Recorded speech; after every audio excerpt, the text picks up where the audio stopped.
Hello, everyone. Welcome to the Acorn Catch-Up Show. I'm Dustin. This is Forrest.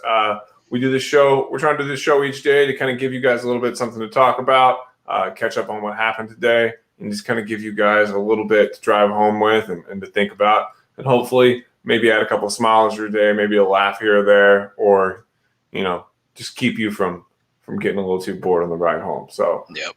Today, Forrest has a few topics to start us out with. How are you doing? First of all, Forrest, how are you doing today? Doing pretty good. Week's winding down, so maybe have a fun weekend plan. We'll see what happens. So, right, this is your day like 0.1115 of getting out and about after all the 6,942 days of quarantine and everything. So, you got big weekend plans? Anything looking? Supposed to be going to see my sister, so down in Arkansas. Nice. So making the fun. trip. Yep. Making the trip. It's awesome, man. That'll be a good time. But as far as topics go, my first one is TikTok, because we recently started up a TikTok account for the business and just kind of putting some little bit of content out there for people to see, maybe have some fun with it, just something to do as a company. But I think TikTok it's this crazy wild thing that has happened over the last few years that everybody's just jumped on, right? And it's content that everyone can make, right? And there's just so much out there, it's just impossible to get through. But the algorithm on it also provides you with what you're looking for and what you've watched and what fits to your category, which is pretty interesting. And I've been trying to figure it out more and more, and it's more of a mystery all the time. And I don't know what you know about TikTok, or if you know much about it, or what your thoughts are on it.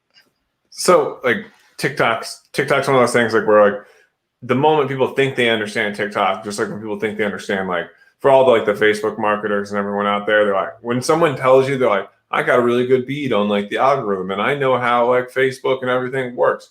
Those people are either lying to you or lying to themselves, or some beautiful mixture of both that kind of allows them to get through the day. And I think a lot of it for us, like with TikTok, is like, do we really understand 100% what's going on TikTok? Well, we figured out they've made a very addictive algorithm. Like, they've made an algorithm that, like, casino people would be like, they're like, wow, you've really gotten people to continue to sit here and do this. Like, that is right. Like TikTok, like, and the thing about TikTok is, like, you can watch someone watching TikTok and see like 8 to 7 seconds of, like, their life just change over and over and over again, even without the sound, just knowing that, like, you could see that just over, like, people will sit there and trends with it because, like, they found something that, like, I think was found in Vine with, like, the short duration of, like, video. There's something about that that's really, really powerful. And I think what was incredible was, like, how TikTok was such an open platform, and everything that they did with it between, like, for those who don't know, TikTok was originally a platform, I believe, that showed up in the US called Musical.ly. Yeah. And, like, what people were doing with Musical.ly was pretty cool because, like, they were able to, like, duet and put, like, one screen on one side, one screen on the other, and, like, people figuring out how transitions and stuff work. Like, there's been a lot of stuff that I think, with having smartphones and then basically turning everyone who's 8 years and older with a smartphone into some form of content creator, like, we've really created this society of people who are prepared to put themselves out there, at least in a social and digital world. And, like, with that comes, like, we get amazing, like, things to that on a positive side. And we also should probably look at, like, what that looks like on a negative side. Like, and I think, like, people looking at the negative side of TikTok, you can look at, like, this captivated attention, like, that's the giant dopamine drip that we're giving ourselves and others at all times with no thoughts of, like, what that might actually be doing. But the other part of that is, like, you're able to push stuff in culture, and, like, the things that they're able to do, and how people are able to collectively get together and push messages across on different things. And, like, the heartwarming stories from TikTok where, like, people, like, support one another and stuff like that too. It's just, like, it's such a collective bunch of humanity. And whenever you have that, it's important to remember, when you have a collective bunch of humanity, you get the warm fuzzies and you get the ugly stuff too. True. And, like, that's one of those things, like, you still, there's a lot of ugly on a lot of these platforms, and like it's important to be mindful of all those different things. So what about you? When did you become a TikToker? I think the pandemic forced me into TikTok, to be honest, because before I think everyone goes through this stage of like, I don't want to get on TikTok. I think it's stupid. It's time wasting. It's not going to be useful for me. Like, I just don't want to do it. Right? You're just like, everyone else is stuck here. I don't want to get stuck there too. But then you inevitably give in, and you're like, okay, give it a shot. Watch a few videos, see what it's all about. You get into it, and then you end up seeing a bunch of stuff that relates to you because the algorithm works so well that it shows you, even if you're not liking or following pages that things you like, they're still knowing because of the time you spend watching those certain videos.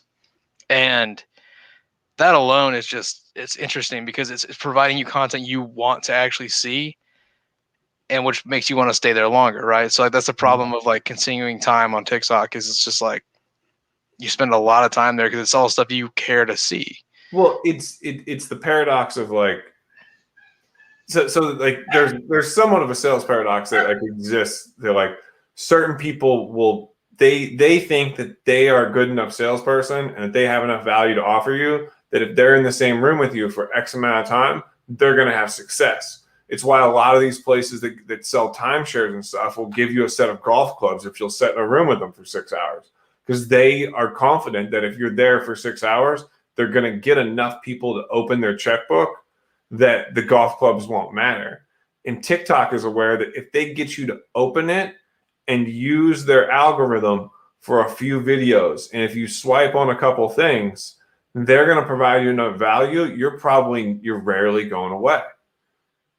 And that's one of those things, like once you jump into it, if they know they're good enough and like the app's algorithm is good enough, that you're probably not going to jump in there and go, oh, there's just nothing here for me, so I put it away.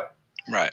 Because that's a machine that's built to see what you're interested in and then just show you that over and over and over again. Right. Those algorithms don't fail. Most of the time people have to like take a step back and go, oh, I'm in the middle of this algorithm. It's doing a really good job. I should probably back up. It's like, yeah, it's also hard when you're in like the Las Vegas casino to be like, maybe these last 27 drinks weren't free, you know? Yeah. Maybe they're all going to cost in the end. So. Yeah. One of the weirdest things, though, I think, is that I've actually found a lot of things on there that were very useful and educational, right?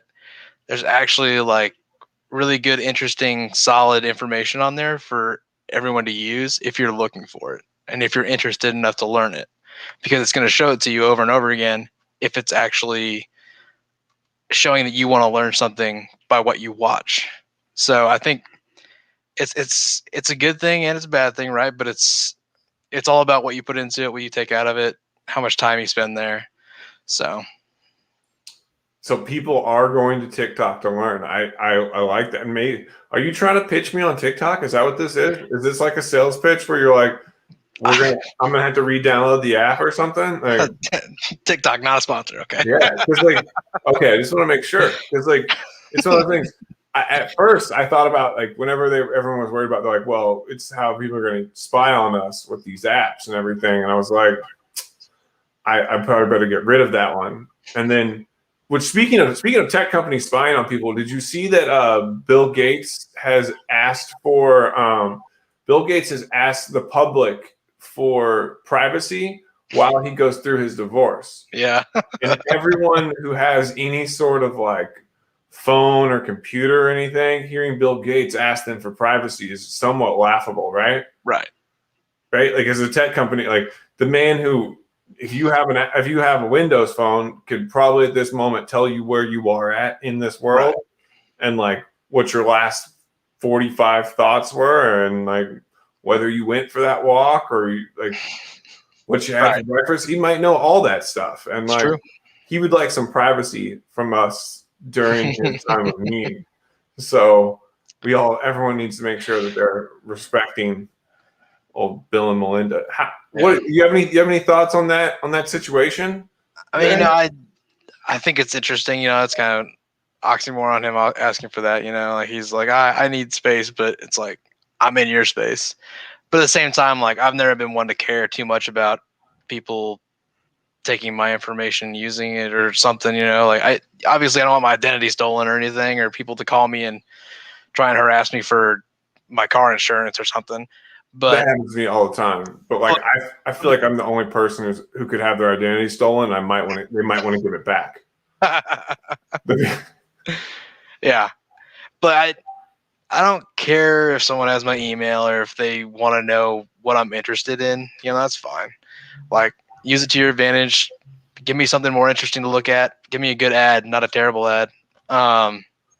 So, but I mean, I get wanting privacy in a very intimate time of your life and like dealing with a lot going on, and not to mention they're splitting up probably ridiculous amounts of money and items and properties. It's like what a problem to have. Right. It's True. just it seems odd that like who divorces the world's largest humanitarian? Right, and they're still going to work together. That's the thing, is like they're just done with their personal interests with each other. They're going to keep working on their same groups they worked with before. So it's kind of interesting. Granted, there probably are contracts they have to keep up with, you know. So It'd be interesting to know if like the other parties involved are like, hey, do you want to work with this divorced couple? And like because you know there's a few people that are like, oh yeah, this is gonna sound great. right. They weren't fighting enough before. Now now they are. now they've split up the world's like 1% of the world's like wealth. Now they're just going to be really amicable. So I bet that's going to be a fun working environment. Oh yeah, of course. So, but I mean, it sounds like a situation. There's a lot of that going around though, right? You think Kim and Bezos are going to hang out? Like they're going to? Do you think they get like they go to the same speed dating places, or like how does that? I don't know. Where do rich people go to date? This one, yeah. Like what is that? There's got to be. There's probably an app for that. I'm sure. Oh right, yeah, of course. Yeah. So, but which I guess like there being an app for everything. Like one app one app that kind of always has kind of perplexed me a lot, like why there is and why there isn't one. Is have you ever seen like so you're familiar with Rover.com, right? I think I've heard of it. Do you get so like Rover.com, a lot of times they'll have like dog walking and like people that will like okay, like they even get people to come to your house and everything, just to take care of the dog or dog after you're on vacation, or they'll have people that will board your dog while you're gone and everything. And it's one of those things like where like we put a lot of responsibility into apps, like there are dating apps essentially like, hey, we're gonna find someone on this application, but like the less it's us, the more like so many people will download a dating app, right? But like, would you download an app for a babysitter? I think a lot of people probably do, right? Are there because like the more like you put the onus, like you're having someone be responsible for other people's things, the more it seems like you're like, oh, I should do a lot more vetting with this. Well, I think maybe an app would give you more vetting than it would before if you just pick some random person in your neighborhood or something to watch your kid, you know, like if it's on an app, people are getting reviews, people are getting. When did that switch? When did that switch? When did we go from knowing that Sally down the street was more trustworthy because we knew her mom and we knew her aunt to, well, this person has 4 stars on this, or this person has 4.5 stars on this app. And I know there's only one bad review, and that's Jan from down the road. And we all know how Jan gets. Yeah. She's gonna be out real late. She's like, she says midnight, but she means 3 a.m. Like, and Jan always puts 2 stars. We know how Jan is. So like, obviously this is good, right? Well, maybe it's just that second layer of like confirmation of it being good, right? So like maybe you do know the person and you're like, yeah, and you have great reviews, so why wouldn't I use you? In the world that we live in now, like reviews are so important. Like as a marketer and someone, like when you look, people are going to look at like what others thought. Right. It is a condition of the world that we live in now. Like people are making most of their buying decisions on Amazon. A lot of their decisions and stuff are based upon the number of stars, the number of reviews, and little do they know half of those are just botted in there. But what's most intriguing is like the fact that as consumers and as small business people, at times we just willfully ignore that people are making those decisions, because like when you're looking at like whether you have 4 reviews or someone has 13, that's really not that many more reviews. But like in the eyes of the clientele, in the eyes of the people that are buying, like it's just night and day. So those are things that, like, realizing that we take others' opinions on things very, very, very seriously. So It's true. Yeah. Which is odd that we do that, right? Because like, do we really trust other people? That kind of like we've had this conversation. I think we talked about this at some point in time today. It's like we trust other people's judgment so much, but like in a not, like, it's scary, right? Because like so many people are incompetent.